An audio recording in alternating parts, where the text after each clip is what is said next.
Okay, so last night, if you don't live under a rock, you saw two special players in a great game. It was literally like watching the present versus the future. And a lot of people are asking me, who's my favorite player? What team do I root for? Well, the short answer is Ben Simmons and Ben Simmons. I mean, truly in my lifetime, I've never really seen a rookie just come in and be so dominant on both sides, really, because he's such a physical specimen, because he's 6'10", and he's only going to get better, and he may have not even developed into his full man body yet. So it's a scary sight to realize how dominant he can be in 2, 3, 4 years. Like, if you didn't see the game or don't know anything about the game, didn't read the stats, whatever, let me just read you his stat line. He had 27 points on 70% from the field, 15 rebounds, and 13 assists and 4 steals. And mind you, this was a playoff game. I mean, this game had a lot of postseason implications because this possibly decided who has the easier path in the playoffs and ultimately home court against one another. So this was a very important game. But back to the question of this video, how far can this 76ers team really go this season? This young Philadelphia 76ers team that's become like the story of this season because they're so exciting, only winning like 20 games last year, on pace to win 52, I believe, this year. I mean, they're on a 13, they're just dominating. So how far can they really go? This is going to sound crazy, but I think they go as far as that bench takes them. And, when I say bench, essentially, I'm talking about Markelle Fultz. That's who I'm really talking about. Now, this is all assuming that Joel Embiid, their best player right now, is able to play and he's healthy and his face is good. They said his surgery went well. He's probably going to play, start to see the postseason, so that's a good sign. So hopefully he's back. But if he's back and everything is going and everybody's clicking, they're going to need their bench, a.k.a. Markelle Fultz. Now, for whatever reason, Brett Brown, the Philadelphia 76ers head coach, he's made it pretty much clear that he doesn't want Simmons and Fultz on the same floor right now. I mean, he doesn't want them guys anywhere near each other on the court. He doesn't even play them together. I mean, they literally alternate back and forth, so I guess Markelle Fultz is playing a six-man role right now. And if you watch Philadelphia games, you can see they tend to get big leads, connecting on all cylinders. I mean, Ben Simmons is making flashy passes, running the break. Joel Embiid's hyping the crowd, trust the process, all that stuff. And then they put their bench in, and their lead slowly starts to deteriorate, and they end up in a dogfight, a.k.a. like last night. They were up by 30 points on Cleveland, 30 points, and they only won by 2, and they really barely squeezed that one out. Last night was a perfect example of them showing their youth and their lack of consistent bench play.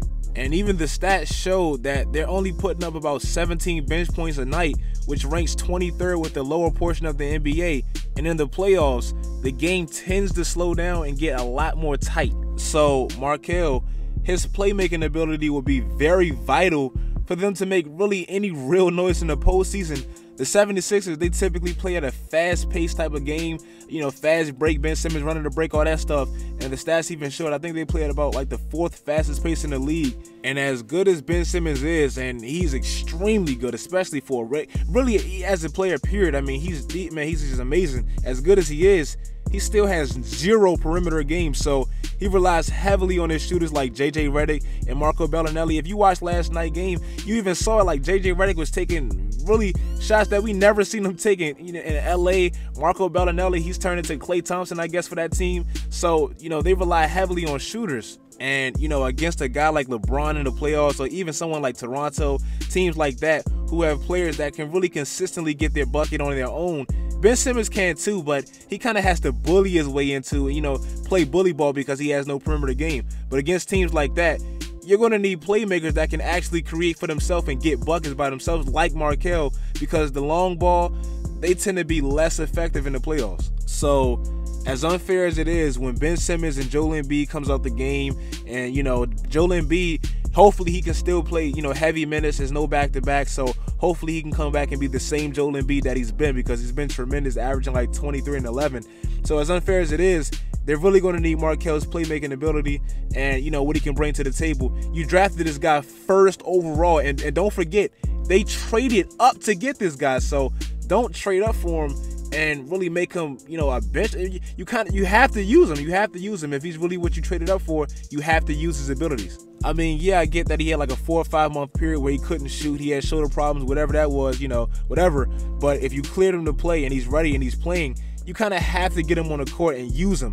Also, something that Brett Brown is doing that I'm kind of not liking, Markelle and Ben Simmons, they're going to have to get some playing time on the court together. I mean, I told you guys that, you know, I turned into a hardcore Ben Simmons fan, so I've been watching their games religiously this year, and I'm just not liking how Markelle is used. I definitely understand, you know, that Ben Simmons essentially plays the same position as Markelle, but you don't want nobody stepping on each other's toes, whatever.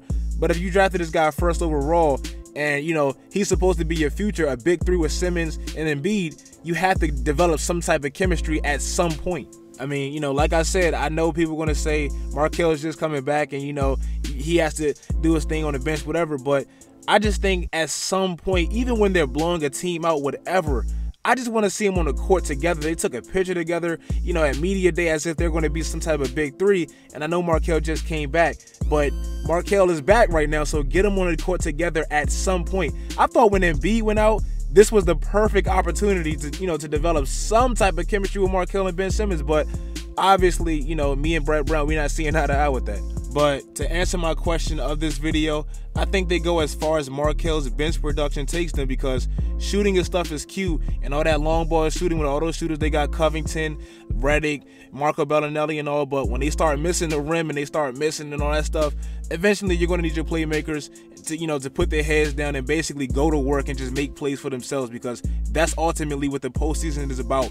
Big time players. Think about the Rockets last year. As many shooters as they had and all that stuff, when James Harden, their star, couldn't get it done, they couldn't win, even against San Antonio without Kawhi and I think Tony Parker in Game 6. So that's really what it comes down to.